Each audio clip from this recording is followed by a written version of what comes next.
Hello everyone, welcome to my channel pro Guru Gyan. तो आज का सेशन हमारा शेड सीएन के ऊपर होने वाला है। जैसे कि मेरी नेक्स्ट जेएस की सीरीज चल रही है, उसी सीरीज को आगे बढ़ाते हुए आज मैं नेक्स्ट जेएस के साथ शेड सीएन को लेके आया हूं। तो हम समझेंगे इस सेशन के अंदर शेड सीएन क्या है, इसका यूज क्या है। तो चलते हैं डॉक्यूमेंटेशन के ऊपर। तो अगर आप डॉक्यूमेंटेशन को देख रहे हो तो थोड़ा सा जूम कर लेते हैं इसमें। तो डॉक्यूमेंटेशन में इन्होंने क्लियरली बता रखा है, these are the reusable components built using Redux UI और Tailwind CSS। ठीक है, अब अगर हम शेड सीएन के कंपोनेंट्स की बात करते हैं, आपको सिंपली क्या करना है, शेड सीएन की ऑफिशियल साइट पे जाना है। यहां से आपको कंपोनेंट्स को कॉपी पेस्ट करना है, अपनी वेबसाइट में डालना है, देन बूम आप उनको यूज कर सकते हो। ठीक है, ऐसा नहीं है कि आपको फालतू के इंपोर्ट्स करने हैं या कुछ करना है, आपको कॉपी पेस्ट करो और अपना काम कर लो। बट इन्होंने डॉक्यूमेंटेशन में मेंशन कर रखा है, this is not a component library. ऐसा ये क्यों बोल रहे हैं?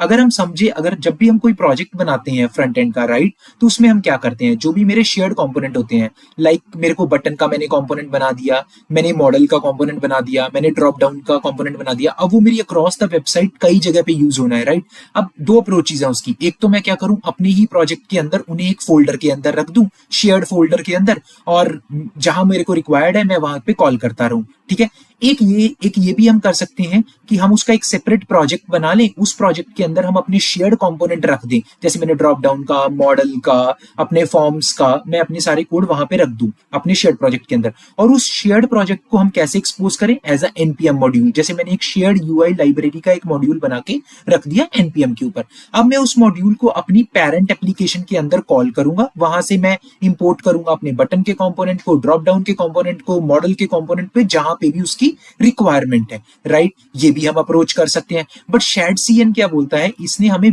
बिल्ट इन रीयूजेबल कंपोनेंट दे दिए हैं, हमें कोई दूसरी कंपोनेंट लाइब्रेरी बनाने की जरूरत नहीं है, मुझे कोई थर्ड पार्टी प्रोजेक्ट नहीं बनाना है जिसमें मैं अपने कंपोनेंट्स को रखूंगा। डायरेक्टली यहां से कॉपी पेस्ट करो। और जब हम इसकी अभी सेटिंग करेंगे शेड सीएन की, इसकी इंस्टॉलेशन करेंगे नेक्स्ट जेएस के प्रोजेक्ट के अंदर, तो आप देखोगे कि कैसे ये खुद ही मेरे लिए यूआई का फोल्डर बनाएगा, वहां पे मेरे लिए खुद ही बटन का कोड लेके आएगा। अब हम ये भी समझ लेते हैं, ये इसको हम कंपोनेंट लाइब्रेरी क्यों नहीं बोल रहे हैं, राइट। तो शेड सीएन के अंदर जब भी आप कंपोनेंट को कॉपी पेस्ट करते हो, या शेड सीएन की कुछ एनपीएम मॉड्यूल्स को आप इंपोर्ट करते हो, तो उसका बेनिफिट ये होता है, जैसे मैंने बटन के कंपोनेंट को इंपोर्ट किया, मैंने बटन के कंपोनेंट को इंस्टॉलेशन भी मैं करूंगा, अभी मैं आपको डेमो में दिखाऊंगा। जैसे ही मैं NPM module shadcn slash button करूंगा, ये क्या करेगा, यूआई के फोल्डर के अंदर मेरे लिए बटन की फाइल जनरेट कर देगा। ठीक है, अब जब ये मेरे पास फाइल जनरेट करके देगा, तो मेरे पास फुली सोर्स का कंट्रोल है। जैसे कि हमने पहले डिस्कस किया था, अगर हम शेयर लाइब्रेरी बनाते हैं कोई, उसके अंदर कोई कंपोनेंट बनाते हैं और उसको पेरेंट एप्लीकेशन के अंदर कॉल करते हैं, तो हमारे पास कोड का फुली कंट्रोल नहीं होता। कल को मुझे उस बटन कंपोनेंट में कोई भी चेंज करना था, तो मुझे शेयर्ड लाइब्रेरी के कोड बेस में जाके चेंज करना पड़ता। बट शेयर्ड सीएन के केस में क्या होता है, जब भी हम कोई कमांड्स चलाएंगे, ये हमारे यूआई के फोल्डर के अंदर ही कोड को रखेगा, तो हमारे पास सोर्स कोड का फुली कंट्रोल है। आप कल को चाहो तो अपनी पूरे कंपोनेंट शेड सीएन के थ्रू अपने प्रोजेक्ट में जनरेट कर लो और बाद में उसकी एक लाइब्रेरी बना के रख लो। It's up to you what you want to do, right. तो एक काम करते हैं, अब जल्दी से एक नेक्स्ट के थ्रू प्रोजेक्ट बनाते हैं। तो चलते हैं वीएस कोड की तरफ और जल्दी से प्रोजेक्ट बनाते हैं नेक्स्ट जेएस का, और उसमें शेड सीएन की इंस्टॉलेशन करते हैं और दिखाते हैं कि आपको कैसे हम शेड सीएन की मदद से रीयूजेबल कंपोनेंट्स बना सकते हैं। ठीक है, तो इसके लिए सबसे पहले हम क्या करते हैं, यहाँ पे एक डायरेक्टरी बना लेते हैं, shadcn next app CD shadcn next app. तो यहाँ पे हम क्या करते हैं, यहाँ पे हम क्या करेंगे, नेक्स्ट का प्रोजेक्ट क्रिएट करेंगे। उसके लिए हमें क्या करना पड़ेगा, npx, राइट, जैसे कि हमने पुराने सेशन के अंदर भी किया है, next hyphen app @latest, right. तो ये कमांड हमारे लिए क्या करेगी, ये हमारे लिए बेसिकली नेक्स्ट का प्रोजेक्ट क्रिएट कर देगी। जल्दी से इसको, इसके ऑप्शंस को क्लिक कर देते हैं। ठीक है, तो जैसे कि हमने पुराने सेशंस के अंदर भी डिस्कस कर रखा है, ये हमारे लिए पूरा स्कैफोल्डिंग करके देगा, Tailwind CSS, ESLint, app directory, क्योंकि ये नेक्स्ट 13 के ऊपर बेस्ड है। मे बी अब ये नेक्स्ट 14 ले ले, क्योंकि नेक्स्ट 14 आ चुका है, तो आई बिलीव ये नेक्स्ट 14 ही as a dependency package dot JSON में लेगा। तो नाउ ऑनवर्ड्स हम कह सकते हैं कि हम जो भी डेमो सेशंस के अंदर करेंगे वो नेक्स्ट 14 के ऊपर होने वाली है। नो डाउट हम नेक्स्ट 14 के आने वाले फीचर्स को भी, जो फीचर्स आ चुके हैं, हम जल्दी से उनको कवर करेंगे। बट आज का सेशन शेड सीएन के ऊपर है, तो हम ज्यादा फोकस उसी के ऊपर ही करते हैं। ठीक है, एक बार जब तक ये हमारा इंस्टॉलेशन हो रही है, तब तक हम एक वाटर ब्रेक ले लेते हैं।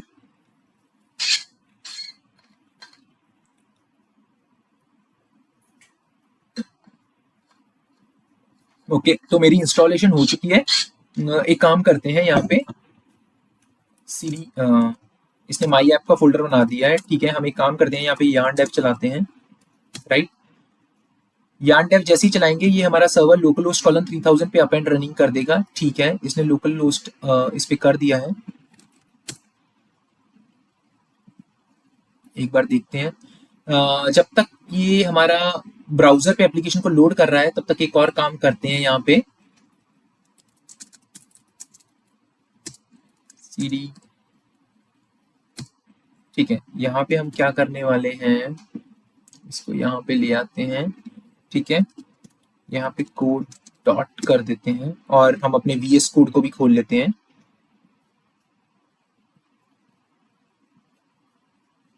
ठीक है। एक काम करते हैं, अब इसको थोड़ा सा सेट कर देते हैं, राइट, ठीक है। ठीक है, तो मेरा VS कोड खुल चुका है और मेरी यहाँ पे ब्राउजर पे नेक्स्ट की ऐप भी लोड हो चुकी है।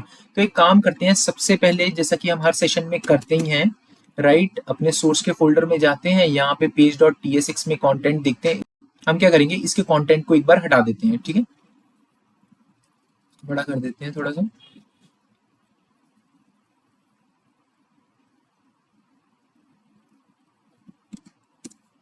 ठीक है, मैंने इसको हटा दिया है यहाँ पे और एक बेसिक सा डेव रेंडर कर देते हैं, ठीक है,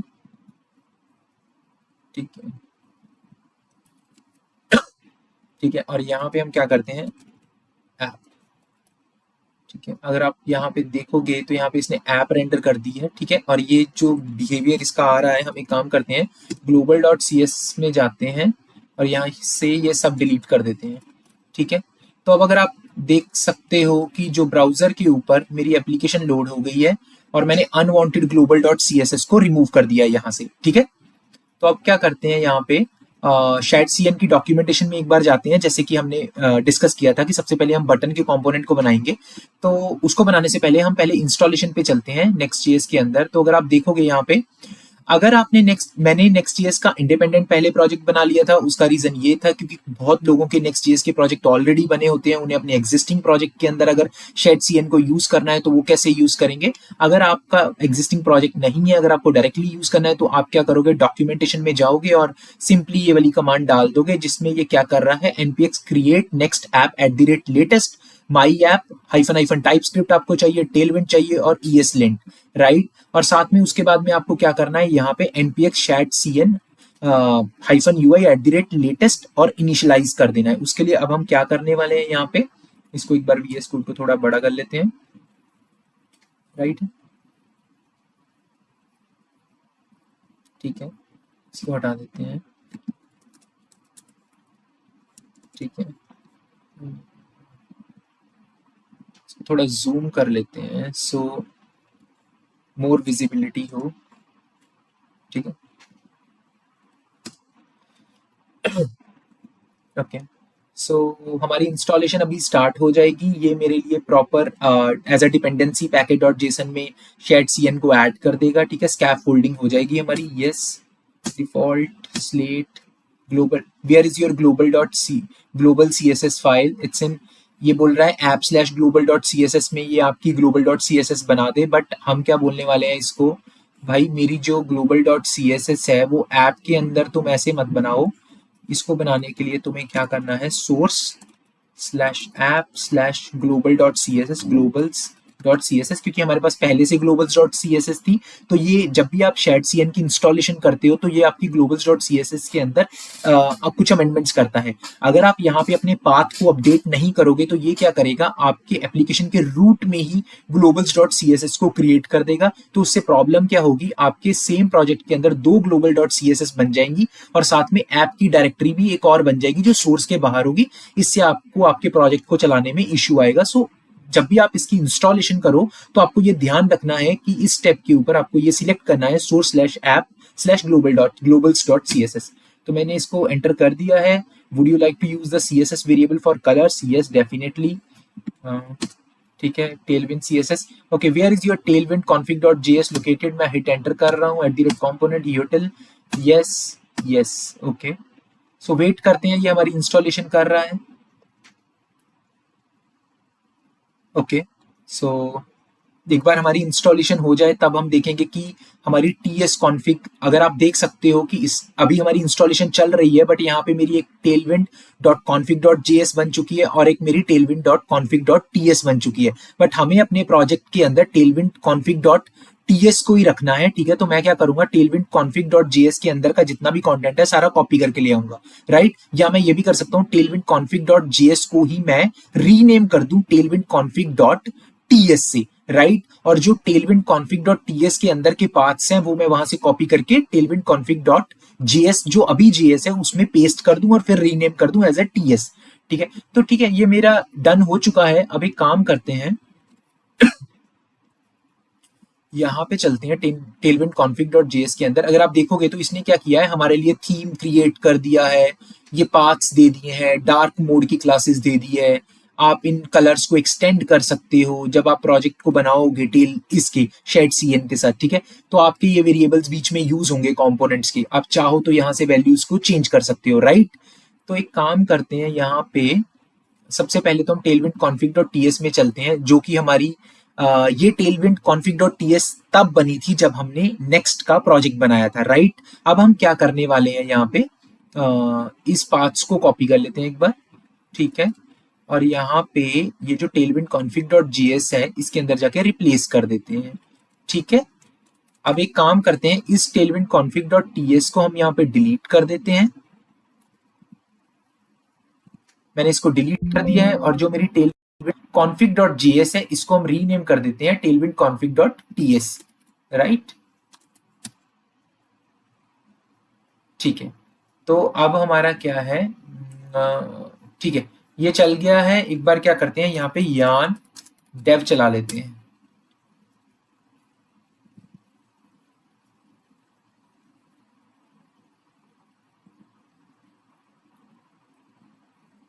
ठीक है। ओके, सो मेरा सर्वर ऑलरेडी चल रहा है, ठीक है। तो एक बार चेक कर लेते हैं, ये मैंने पहले चलाया था अभी सर्वर को, ठीक है। एक बार चेक करते हैं मैंने कहाँ पे चलाया था, ठीक है। हाँ, इस टर्मिनल के ऊपर मेरा सर्वर चल रहा है, तो मैं इसको दोबारा चला लेता हूँ एक बार यान डेव करके, ठीक है।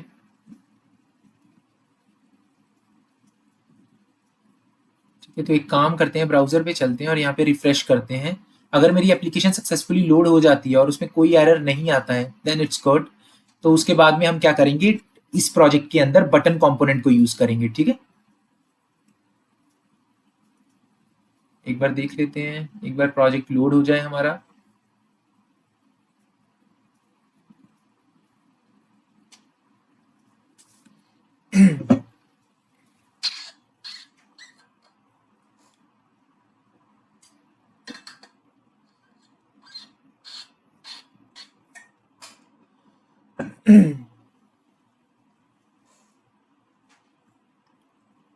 ठीक है, जब तक ये लोड हो रहा है एक काम करते हैं हम, तब तक शैड सीएन की डॉक्यूमेंटेशन पे जाते हैं और वहां पे चेक करते हैं जो कंपोनेंट हम बनाने वाले हैं। हम कौन सा कंपोनेंट बनाएंगे, बटन का कंपोनेंट, ठीक है। अब आप देख सकते हो कि इसने क्या बोला हुआ है, यहाँ पे डिस्प्ले अ बटन और a component that looks like a button, right. अब इसकी इंस्टॉलेशन क्या है, मुझे सिंपल एक कमांड चलानी है, shad cn -ui @latest add button. तो इसके बाद में क्या करेगा, ये मेरे कोड बेस के अंदर ही बटन का एक कंपोनेंट क्रिएट कर देगा। उस बटन के कंपोनेंट को मैं कहीं पे भी इंपोर्ट करके फिर यूज कर सकता हूँ, ठीक है। तो उसको करने से पहले एक बार देख लें, ठीक है। मेरा server successfully up and running हो चुका है, तो मुझे एक सिंपली एक काम करना है, यहाँ पे जाना है, इस कमांड को कॉपी करना है। तो मैं क्या करूंगा, यहाँ पे ये चला दूंगा, ठीक है। मैं यहाँ पे ऐड बटन की मैंने कमांड चला दी है अपनी, ठीक है। थोड़ा सा टाइम लगता है फर्स्ट टाइम इंस्टॉलेशन के टाइम पे, जब एक बार आपके कंपोनेंट आपके फ्रेमवर्क में बन जाते हैं तब तो आप सिंपली जहां आपको चाहिए आप इसको इंपोर्ट करो और यूज करो, राइट। एक बार इसकी इंस्टॉलेशन सक्सेसफुल हो जाए, ठीक है। उसके बाद में हमें सिंपली क्या करना होता है, हमें इंपोर्ट करना है, इंपोर्ट बटन फ्रॉम कहां से, component slash UI slash button. अभी मैं आपको दिखाऊंगा कि यूआई का फोल्डर मेरे इस फ्रेमवर्क के अंदर खुद ही आ जाएगा, शैड सीएन इसे क्रिएट कर देगा, ठीक है। अब इसने यहाँ पे डन कर दिया है। अगर आप देखोगे तो यहाँ पे अगर हम सोर्स को ओपन करते हैं, सोर्स के अंदर जैसे कि मेरा कंपोनेंट्स का फोल्डर आ चुका है और साथ में मेरा यूआई के फोल्डर के अंदर बटन डॉट टीएसएक्स भी आ चुकी है, ठीक है। अगर आप यहाँ पे क्लियरली देखो, कंपोनेंट्स के अंदर मेरा स्लैश यूआई यूआई के अंदर बटन डॉट टीएसएक्स। जैसे कि इस सेशन को करते टाइम हमने ये डिस्कस किया था कि शेयर्ड सीएन का बेसिकली बेनिफिट ये है, इसके अंदर हमारे पास फुली सोर्स कोड का कंट्रोल होता है, ठीक है। अब अगर आप देखोगे, अगर कोई भी इस कंपोनेंट को इंपोर्ट करेगा बटन को, राइट, अभी मैं आपको इंपोर्ट करके दिखाता हूँ, ये मेरी पेज डॉट टीएसएक्स है, राइट। अब मैं क्या करूंगा, यहाँ पे इसको इंपोर्ट करता हूँ, इंपोर्ट बटन, राइट, कहां से, component slash UI slash button से, ठीक है। मैं यहाँ पे एक काम करता हूँ, इस बटन कंपोनेंट को रेंडर कर देता हूँ, ठीक है। एक काम करते हैं, यहाँ पे इस बटन के, इसको class name, variant, size, as child और प्रॉप्स आप पास कर सकते हो, हम ये सब नहीं अभी पास करेंगे। अभी के लिए मैं इसको एक टेक्स्ट पास कर दूंगा, स्लैश बटन, सेल्फ क्लोजिंग नहीं करनी है आपको, यहाँ पे सिंपली नाम देना है, जैसे मैं इसको नाम देता हूँ सेव का, राइट।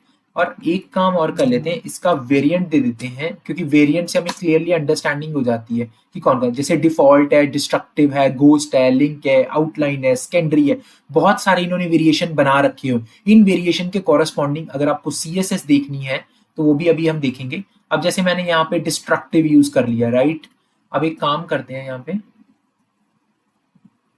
ठीक है, यहाँ पे चलते हैं ब्राउजर पे। अब अगर आप देखोगे तो आउट ऑफ द बॉक्स मेरा बटन बन चुका है, मैंने खुद से कोई बटन नहीं क्रिएट किया, मैंने सिंपली शेयर्ड सीएन के बटन के मॉड्यूल को इंस्टॉल किया है और इसको यूज किया है। अब क्या करते हैं, एक बार इस बटन पेज डॉट टीएसएक्स में चलते हैं, ठीक है। वहां पे जो मैंने बटन के कंपोनेंट को रेंडर किया है, राइट। एक काम करते हैं, इस बटन के कंपोनेंट के अंदर जाएंगे और वहां से हम बटन की होवर पे कुछ भी बैकग्राउंड वगैरह चेंज करके देखेंगे, तो उससे हमें ये आइडिया हो जाएगा कि हमारे पास सोर्स कोड का कंट्रोल है या नहीं है, ठीक है। तो एक काम करते हैं, बटन के कंपोनेंट में चलते हैं, ठीक है। यहाँ पे एक बार देखते हैं इसकी जो सीएसएस है, जैसे बटन वेरिएंट्स दे रखे हैं, वेरिएंट्स में इन्होंने डिफॉल्ट, डिस्ट्रक्टिव, एक काम करते हैं हम चेक कर लेते हैं हमने कौन सा रेंडर किया था। हमने यहाँ पे जो वेरिएंट रेंडर किया था वो डिस्ट्रक्टिव वेरिएंट था, तो हमें क्या करना पड़ेगा, global dot C S S के अंदर नहीं, button dot T S X के अंदर हमें जाना है, ठीक है। यहाँ पे हम क्या करेंगे, जैसे ये होवर है, ठीक है, मैं एक काम करता हूँ, यहाँ पे ये तो मेरी टेलविंड की क्लासेस हैं, राइट। तो मैं यहाँ पे क्या करूंगा, बीजी येलो, राइट, येलो कर दूंगा, ठीक है, और हाइफन 500 कर देता हूँ, ठीक है। काम करते हैं यहाँ पे, ठीक है, इसको पेज को रीलोड कर देते हैं। अब अगर आप देखोगे, जब मैं इस बटन के ऊपर होवर करूंगा, देख रहे हो आप, तो होवर के ऊपर मेरा येलो कलर होने लग गया है, ठीक है। तो यही रीजन है कि शेयर्ड सीएन को क्यों रिकमेंड किया जा रहा है, क्योंकि इसकी हेल्प से आपको बने बनाए कंपोनेंट्स मिल जाते हैं, आपकी डेवलपमेंट टाइम कम हो जाता है। हाँ, आप चेक कर सकते हो कि इनका जो आपने अपने इंपोर्ट्स किए हैं, राइट, उससे आपका बंडल साइज क्या बढ़ रहा है, क्या नहीं बढ़ रहा है, वो आपको चेक करना पड़ेगा। कहीं ऐसा तो नहीं कि आपके चंक बढ़ रहे हैं, बट डेफिनेटली इट्स हेल्पफुल, ये इससे काफी टाइम रिड्यूस हो रहा है, ठीक है। तो एक काम करते हैं, एक बार दोबारा से शेयर्ड सीएन की साइट पे चलते हैं, ठीक है। जो यहाँ पे देखने वाली बात है, एक काम करते हैं, यहाँ पे जल्दी से डार्क मोड को सर्च करते हैं, ठीक है। डार्क मोड को मैंने सर्च कर लिया है, ठीक है। अब मैं नेक्स्ट जीएस के अंदर जाता हूँ, ठीक है। सबसे पहले मैं क्या करूंगा, यहाँ पे मेरे पास इसने क्या बोला है, थीम्स को इंस्टॉल कर लो, राइट। थीम प्रोवाइडर को यूज करने के लिए बोला है। रैप यूर रूट लेआउट को इसने बाद में क्या बोला है, इस थीम के साथ आप रैप कर दो, ठीक है। Then what you will do next is, इस क्लिक करोगे यहाँ पे, आप इसके बेस पे अपनी पूरी वेबसाइट का मोड चेंज कर पाओगे, राइट। तो उसके लिए भी एक बार देख लेते हैं कोड क्या है, ठीक है। उसके लिए इसने क्या बोला है, इसने यहाँ पे एक ड्रॉप डाउन बनाया है, हम भी सेम ये ड्रॉप डाउन बना लेंगे, राइट। तो इसको जल्दी से एक बार इंप्लीमेंट करते हैं अपने कोड के अंदर। सबसे पहले हम क्या करते हैं, npm इंस्टॉल थीम्स को इंस्टॉल कर लेते हैं, ठीक है। तो उसके लिए थोड़ा सा स्क्रीन को और बड़ा कर लेते हैं, ठीक है, पेस्ट, ठीक है। जैसे ही मेरे थीम्स इंस्टॉल हो जाएंगे, उसके बाद में हम क्या करेंगे, थीम प्रोवाइडर डॉट ts6 के अंदर ये जो कोड है, राइट, एक बार क्या करते हैं, इसको ले लेते हैं। यहाँ पे ये मेरा इंस्टॉलेशन हो चुकी है नेक्स्ट थीम्स की, तो मैं कंपोनेंट के अंदर गया हूँ, ठीक है। कंपोनेंट के अंदर उसने, कंपोनेंट्स के अंदर उसने बोला है कि यहाँ पे एक फाइल बना लो थीम प्रोवाइडर डॉट ts6 की, राइट। इसके अंदर से ये कोड मैंने कॉपी कर लिया है और यहाँ पे सिंपली पेस्ट कर दिया है, ठीक है। अब मेरा नेक्स्ट स्टेप, उसने क्या बोला था कि अपनी जो एप्लीकेशन है उसको थीम प्रोवाइडर से रैप कर दो। तो हमारी एप्लीकेशन के अंदर मुझे अपनी मेन लेआउट डॉट ts6 के ऊपर जाना है, राइट। तो मैं क्या करूंगा, यहाँ पे ये जो मेरी बॉडी है, राइट, इसके ऊपर हम ये क्या करेंगे, यहाँ पे थीम को डाल देंगे, राइट राइट, और इसको यहाँ पे कंट्रोल एक्स, राइट, यहाँ पे मैं क्या करने वाला हूँ, इस थीम प्रोवाइडर के अंदर मैंने इसको डाल दिया है। इस थीम प्रोवाइडर का हम इंपोर्ट कर लेते हैं एक बार, राइट। तो थीम प्रोवाइडर हम कहाँ से मिलेगा, हम जो लेंगे थीम हाइफन प्रोवाइडर, राइट। ये हमने कहाँ से लिया है, कंपोनेंट थीम हाइफन प्रोवाइडर से, राइट। तो एक बार डॉक्यूमेंटेशन में भी देख लेते हैं, इन्होंने भी थीम प्रोवाइडर यहीं से लिया है, ठीक है। तो अब हम क्या करेंगे, नेक्स्ट स्टेप हमारा क्या है, इनके अकॉर्डिंग इन्होंने बोला है कि इस कोड को आप यूज कर सकते हो अगर आपको ऐसा सा ड्रॉप डाउन इंप्लीमेंट करना है अपनी वेबसाइट के अंदर, ठीक है। तो मैं क्या करने वाला हूँ, यहाँ पे इस कोड को कॉपी कर लेते हैं एक बार, ठीक है। और यहाँ पे ठीक है, मोड टॉगल, ठीक है। एक काम करते हैं, यहाँ पे पहले एक मोड टॉगल डॉट टी वो बना लेते हैं, फाइल बना लेते हैं, मोड टॉगल डॉट TSX बना लेते हैं, ठीक है। उसके अंदर इस कोड को कॉपी कर लेते हैं, ठीक है। मैंने कॉपी कर लिया है, हमारा जो एक्सपोर्टेड कंपोनेंट है वो कौन सा, मोड टॉगल, ठीक है। तो इसने मेरे को ये बता दिया है कि मेरे पास ड्रॉप डाउन मेन्यू नहीं है, राइट। तो एक काम करना पड़ेगा मेरे को, यहाँ पे ड्रॉप डाउन मेन्यू, मेरे पास यूआई के अंदर ड्रॉप डाउन मेन्यू नहीं है, ठीक है। तो उसके लिए मैं क्या कर सकता हूँ, यहाँ पे पहले मेरे को सर्च कर लेते हैं drop down, right. Drop down menu मैंने सर्च कर लिया है, ठीक है। उसके लिए मेरे को क्या करना पड़ेगा, सिंपली इसकी इंस्टॉलेशन के लिए मैं क्या करूंगा, यहाँ से ये कमांड कॉपी करूंगा और इस चैट सीएन के अंदर मैं ये वाली जब कमांड चलाऊंगा तो मेरे यूआई के फोल्डर के अंदर ड्रॉप डाउन की फाइल भी बन जाएगी, ठीक है। सिंपल है, देखिए कुछ नहीं हमें करना, सिंपली कुछ मॉड्यूल्स इंपोर्ट करने हैं, हमारे कंपोनेंट्स बन जाएंगे। जैसा कि होता है, कई वेबसाइट होती है, राइट, उनमें हमें अलग अलग मोड बनाने होते हैं कि इस क्लाइंट के लिए मुझे डार्क मोड बनाना है, इसके लिए मेरे को अलग थीमिंग करनी है। तो with the help of शैट CN कितना इजी है, आपको सिंपली कुछ प्लगइन इंस्टॉल करने हैं, आप अंदर जाके जितना मर्जी कॉन्फ़िगरेबल से बना लो। अब आपको ब्लैक करना है अपने मोड को, फिर व्हाइट करना है, फिर और कलर का भी आप कर सकते हो, राइट। तो एक काम करते हैं, ये हमारी इंस्टॉलेशन एक बार हो जाए, सॉरी, या सो मेरी इंस्टॉलेशन डन हो चुकी है। एक बार बैक बटन प्रेस करते हैं और यहाँ पे चले जाते हैं मोड पे, ठीक है। हमने ये वाला कोड पहले ही कॉपी कर दिया था मोड टॉगल में, तो आप देख सकते हो मेरी वो एक्सेप्शन पैकेज इंपोर्ट करने की जा चुकी है, ठीक है। तो अब हमें क्या करना है, ये मेरा मोड टॉगल है, ठीक है। इस कंपोनेंट को हम क्या करेंगे, अब कॉल कर लेंगे, ठीक है। इस कंपोनेंट को मैं कहाँ कॉल करने वाला हूँ, मैं अपनी लेआउट के अंदर ही मैं इसको कॉल करूंगा अपनी पेज डॉट TSX के अंदर, राइट। तो मैं यहाँ पे क्या करने वाला हूँ, यहाँ पे मैं मॉडल टॉगल, राइट। तो अगर मैंने सेव कर दिया है, ब्राउजर पे चलते हैं, रिफ्रेश करते हैं इसको ब्राउजर को। जैसे ही मैं ब्राउजर को रिफ्रेश किया और मेरे ब्राउजर पे वो ड्रॉप डाउन बन जाएगा, और जैसे ही मैं ड्रॉप डाउन से फिर स्विच कर सकता हूँ मोड्स को, राइट। ओके, इसने एरर क्या दिया एक बार चेक कर लेते हैं। Hydration failed because the initial UI does not match what was render on the server, ठीक है। तो हमें एरर आया है, ठीक है। एक काम करते हैं, चेक करते हैं कि हमने कैसे सेटअप किया है, ठीक है। तो सबसे पहले हमने क्या किया था, drop down menu dot TSX हम लेके आए थे, ठीक है। हमने मोड के लिए मॉडल डॉट TSX ली थी, पेज डॉट TSX के अंदर हमने सिंपली इंपोर्ट किया था, ये करेक्ट है, ठीक है। हमने मॉडल टॉगल के लिए आई बिलीव थीमिंग भी करी थी, थीमिंग का सेटअप भी करा था। तो एक काम करते हैं, लेआउट में चलते हैं, ठीक है। ओके, ये थीम प्रोवाइडर है, यहाँ पे हमने body, okay, okay, I believe control x, इसको थोड़ा चेंज करना पड़ेगा हमें, हमने यहाँ पे थोड़ा सा गड़बड़ कर दी है, ठीक है। हमें थीम प्रोवाइडर के अंदर अपने चिल्ड्रन को रैप करना है, ना कि बॉडी को, कंट्रोल एक्स, ठीक है,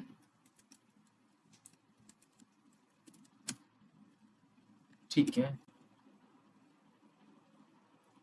एक काम करते हैं, अब यहाँ पे ब्राउजर में चलते हैं और चेक करते हैं, ठीक है। मैं ब्राउजर पे एक बार पेज को रीलोड कर लेता हूँ, ठीक है। सो मेरा एरर जा चुका है, ठीक है। अब एक काम करते हैं, हम इसकी फंक्शनैलिटी को टेस्ट करते हैं कि मेरी एप्लीकेशन का मोड चेंज हो भी रहा है या नहीं हो रहा है, ठीक है। उसके लिए हम क्या करेंगे, इस आइकन के ऊपर क्लिक करेंगे, ठीक है। मैं यहाँ पे डार्क सेट कर देता हूँ, तो आप देख सकते हो कि यहाँ पे जैसे ही मैंने डार्क सिलेक्ट करा तो मेरी ऐप ब्लैक कलर की उसकी बैकग्राउंड हो गई है, राइट। अगर मैं यहाँ पे लाइट सिलेक्ट करता हूँ तो मेरी लाइट कलर की हो गई है। सो ऐसे बहुत सारे बिल्ट इन कॉम्पोनेंट्स हैं जो शैड सीएन ने हमें प्रोवाइड करे हैं, हमें सिंपली कॉपी पेस्ट करना पड़ रहा है और मैं ईजिली जो भी मैं कंपोनेंट चाहता हूँ वो मेरा कंपोनेंट बन जा रहा है, राइट? मेरे को बटन चाहिए था, मैंने बटन बना लिया, मैंने डार्क मोड चाहिए था, मैंने डार्क मोड बना दिया, और भी बहुत सारे कंपोनेंट्स हैं, एक बार डॉक्यूमेंटेशन में जाके गो थ्रू करते हैं, राइट? सो अगर आप डॉक्यूमेंटेशन में हो, डॉक्यूमेंटेशन को देख रहे हो तो राइट, तो इसके अंदर इसने बहुत सारे कंपोनेंट्स दे रखे हैं, लाइक अकॉर्डियन हमारा कॉमनली यूज होने वाला कंपोनेंट है, राइट? अगर अकॉर्डियन को देखोगे, देखो कितना अच्छा अकॉर्डियन बना रखा है, राइट? इसमें इसने इसको आपको अपने प्रोजेक्ट में यूज करने के लिए क्या करना पड़ेगा? सिंपली ये कमांड चलानी है, ऐड अकॉर्डियन, राइट? तो उसके बाद में आपको थोड़ा सा यहाँ पे चेंज करना पड़ेगा टेलविंड कॉन्फ़िग फाइल के अंदर, अगर आपको वो एनिमेशन वाला फ्लो चाहिए, राइट? की फ्रेम्स और एनिमेशन कैसे चलेंगे, ठीक है? उसके बाद में ये फाइल है, कॉपी पेस्ट करो और आपका कंपोनेंट रेडी, बूम, राइट? उसके बाद में अलर्ट का कंपोनेंट है, अलर्ट डायलॉग का कंपोनेंट है, राइट? अगर मैं क्लिक करता हूँ यहाँ पे, राइट, आप देख सकते हो ये मेरा अलर्ट टाइप से खुल गया है, मॉडल टाइप खुल गया है, राइट? तो अगर मैं यहाँ पे एस्पेक्ट रेशो है, अवतार है मेरा, आपने जनरली देखा होगा, राइट? जब आप लॉगिन करते हो, राइट, ऐप को, तो लॉगिन के आप इस अवतार को कहाँ यूज कर सकते हो, राइट? जैसे मेरी एक एप्लीकेशन है, उस एप्लीकेशन को अब मैंने लॉगिन का फ्लो बनाना है, तो मेरा साइन इन और साइन आउट का पेज हुआ, राइट? तो मैं क्या करूंगा, इस एवटार के ऊपर क्या करूंगा, इस एवटार के साथ उस ड्रॉप डाउन को खोल दूंगा, जो ड्रॉप डाउन अभी हमने देखा था, राइट? जिसके अंदर हम अपना डार्क मोड खोल रहे हैं, राइट? उसके साथ इसकी मैं इंटीग्रेशन कर दूंगा उसी ड्रॉप डाउन के साथ। जैसे ही मैं इस पे एवटार पे क्लिक करूंगा, मेरा वो ड्रॉप डाउन खुलेगा, जो क्या कंटेन करेगा, साइन इन और साइन आउट के ऑप्शन क्लिक करेगा। जैसे ही मैं साइन इन हो जाऊंगा, तो मैं इस एवटार की इमेज भी चेंज कर दूंगा। कौन सी इमेज? जो मेरी इमेज डीबी से आएगी आफ्टर लॉगिन। अगर मैं गूगल प्रोवाइडर्स के थ्रू लॉगिन हो रहा हूँ, तो मेरी गूगल प्रोफाइल पे जो इमेज है वो मेरी आ जाएगी। इसका भी कोड बहुत सिंपल है, आपको सिंपली ये ऐड एवटार का प्लगइन करना है और ये कोड कॉपी पेस्ट करना है आपको सिंपली, तो आपका काम हो जाएगा। ये भी आपके यूआई के फोल्डर के अंदर एवटार की फाइल बना देगा, राइट? और उसके बाद में आपको सिर्फ सिंपली कंपोनेंट्स को इंपोर्ट करना है, राइट? एक काम करते हैं, इसकी एक एग्जांपल करके भी देख लेते हैं, राइट? यहाँ पे चलते हैं, ठीक है? मैं यहाँ पे काम करता हूँ, इसको इंस्टॉल कर लेते हैं, ठीक है?